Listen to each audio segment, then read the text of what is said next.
this Chiefs team has definitely not hit their stride yet.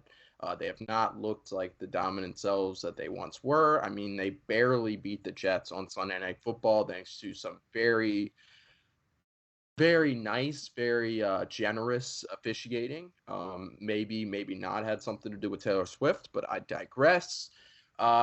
This Chiefs team, I mean, I think there is a little bit of a level of concern just because I think it's really starting to show like there's no weapons beyond Travis Kelce. I mean, I really think that is starting to show through. I think it's clear that Travis Kelce is. I mean, there's a lot of season left, but I think it's clear that Travis Kelce is starting to take that step back. I mean, and he's one of the best tight ends in football history. So, like, taking a step back, obviously, for Travis Kelce is not as bad as, say, any other tight end in the league. But I think he is starting to take a step back, and Travis or Patty's looking for other options, and really there is none. So, we'll see if a guy can step up. Despite all these concerns, I mean, there's even more concerns for Minnesota. So, yeah, I'm going to go ahead and take the Chiefs on the spread in the money line. Yeah, I mean, Chiefs is 4-point favorites here on the road. I still think the Chiefs Chiefs win and cover on this one. Um, Unfortunately, like what you were talking about how the Chiefs haven't found that stride yet, and that they don't really have any secondary options. This Vikings defense is not built to exploit that, and that's going to be the issue here. This is going to be a very high scoring game. I think that this total score is probably going to be in the 50s. Just because this Vikings defense really bad. They're going to send pressure, and Mahomes deals with pressure pretty well. I do think that this could be this Travis Kelce game you're talking about, because he is on most plays his first read. And he could just be dumping it off to Travis Kelce all day, letting him work after the catch where he's so good as a tight end.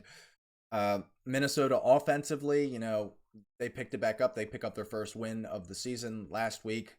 I think they'll be competitive in this game. I do. I think it'll probably be within a touchdown, not four, though. I do think this Vikings team's getting a little underrated, man. Like, I know that they're 1-3.